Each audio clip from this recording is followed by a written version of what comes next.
Hello दोस्तों, आप सभी दोस्तों का इस वीडियो में बहुत-बहुत हार्दिक स्वागत करता हूं। दोस्तों, आज की इस वीडियो में मैं आपको बताऊंगा कि आप अपना जो ये फॉर्म है नॉन क्रीमी लेयर का डिक्लेरेशन का जो फॉर्म है आप ये डाउनलोड कैसे कर सकते हो। नॉन क्रीमी लेयर आने की non creamy layer NCL certificate जो होता है नॉन क्रीमी लेयर, उसका ये डिक्लेरेशन फॉर्म है। झारखंड का डिक्लेरेशन फॉर्म है, झारखंड का नॉन क्रीमी लेयर का डिक्लेरेशन फॉर्म है। आप इसे डाउनलोड कैसे कर सकते हो। एक्चुअल में दोस्तों ये सभी का डिक्लेरेशन फॉर्म है, जैसे कि ओबीसी का भी डिक्लेरेशन फॉर्म है और मतलब एससी का भी डिक्लेरेशन फॉर्म है और एससी कास्ट सर्टिफिकेट जो बनता है उसका भी डिक्लेरेशन फॉर्म है।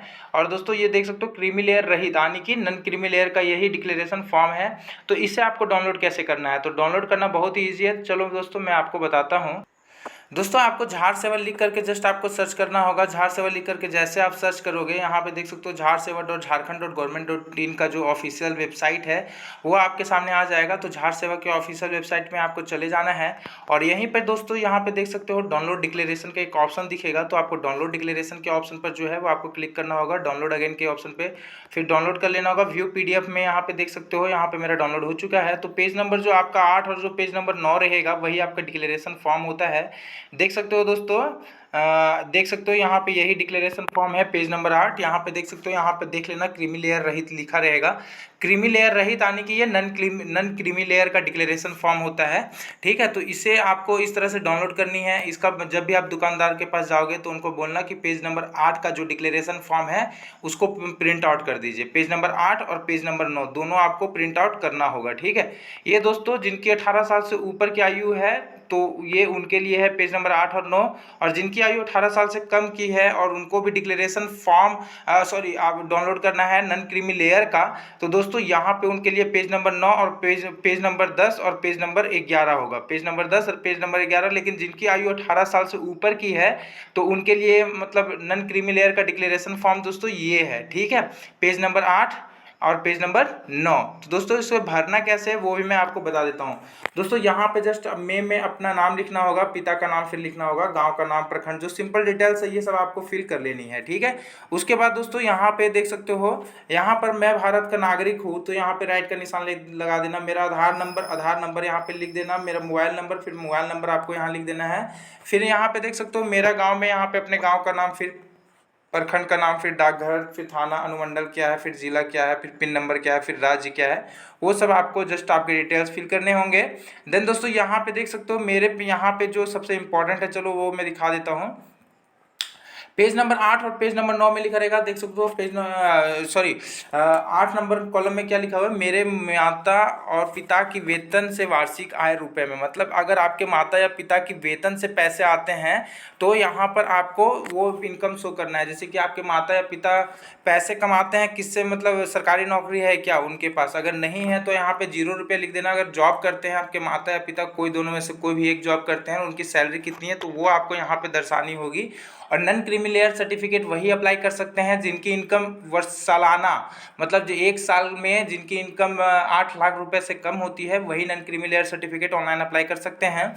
बाकी दोस्तों यहाँ पे देख सकते हो मैं कॉलम नंबर 9 में मेरे माता पिता की कृषि से वार्षिक आय, जैसे कि मैं एक फार्मर हूँ, मैं किसान का बेटा हूँ, तो दोस्तों यहाँ पे मेरी जो घर में इनकम होती है जो वो जस्ट किसान से ही होती है, मतलब फार्मिंग करके ही होती है, खेती बाड़ी से ही होती है। तो दोस्तों यहाँ पे आपको वो इनकम शो करनी होगी जो आप वार्षिक, मतलब एक साल में आप किसानी से कितना, मतलब खेती बाड़ी करके कितना कमा लेते हैं। तो मैं एक साल में 95,000 रुपये कमाता हूँ तो यहाँ लिख दूंगा 95,000। ठीक है, और बाकी मेरे पास यहाँ पे कॉलम नंबर 10 में क्या हुआ है, क्या लिखा हुआ है, मेरे माता पिता के अन्य स्रोतों से व्यापार व्यवसाय सहित कुल वार्षिक आय रुपए में कितना है।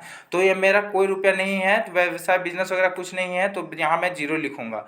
मैंने सिर्फ कॉलम नंबर 9 में ही यहाँ पे फिल किया। क्यों फिल किया, क्योंकि मेरा मतलब सिर्फ खेती बाड़ी से ही पैसा आता है, तो मैं यहाँ पे वो खेती बाड़ी वाला पैसा यहाँ पे कृषि से आय वाला यहाँ पे फिल करूंगा।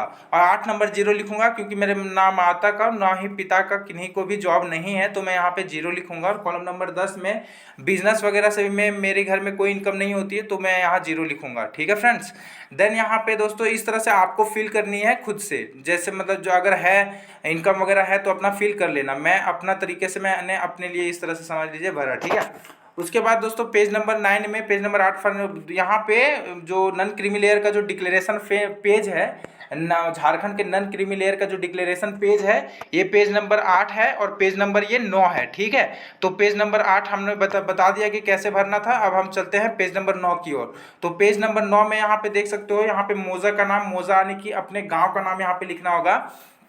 और जो आपके रसीद होगी, ज़मीन का रसीद या खतियान, उसमें आपका खाता संख्या और प्लॉट संख्या लिखा होता है, तो वो आपको देख करके फिल कर लेनी है।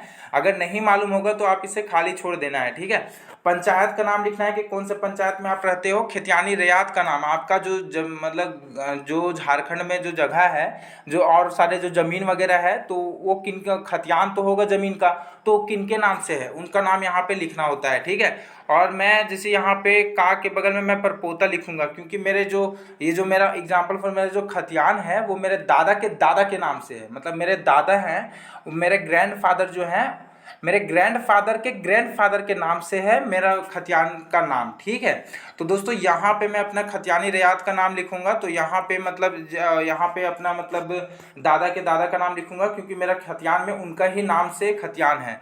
और उनका आप कौन लगते हैं, तो मैं परपोता लगता हूँ, तो यहाँ पे मैं परपोता जो लगता हूँ सो यहाँ पे लिखूंगा। जैसे मैं परपोता लगता हूँ तो यहाँ पे लिखूंगा परपोता। ठीक है, उसके बाद दोस्तों ये कैसे फिल करनी है, चतुर्थ पीढ़ी में आपको अपना नाम लिखना होगा। ठीक है, यहाँ पर अपना नाम। तृतीय पीढ़ी में आपको यहाँ पे अपने पिता का नाम लिखना होगा। जो भी आपका पिता का नाम होगा, अपने पापा का जो भी नाम होगा, वो आपको यहाँ पे फिल करनी होगी। यहाँ पे चतुर्थ पीढ़ी में अपना नाम, तृतीय पीढ़ी में अपने पिता का नाम, द्वितीय पीढ़ी में अपने पिता के पिता यानी अपने दादा का नाम, प्रथम पीढ़ी में अपने दादा के पिता का नाम, और यहाँ पे खेतियानी रियात के नाम में अपने दादा के दादा का नाम। ठीक है, तो दोस्तों आई होप आपको समझ आ गया होगा। और लास्ट में आपको आवेदक के हस्ताक्षर में यहाँ पे आपको जस्ट साइन कर देना है। तो ये आपकी जो डिक्लेरेशन फॉर्म है ये आपकी फिल होती है। तो दोस्तों इस तरह से आप अपना डिक्लेरेशन फॉर्म जो है वो फिल कर सकते हो। आई होप आपको अच्छी लगी होगी वीडियो अच्छी लगी तो वीडियो को लाइक और चैनल को हो सके तो प्लीज़ सब्सक्राइब कर लेना। वीडियो देखने के लिए आप सभी का बहुत बहुत धन्यवाद। थैंक यू दोस्तों, thanks for watching the video.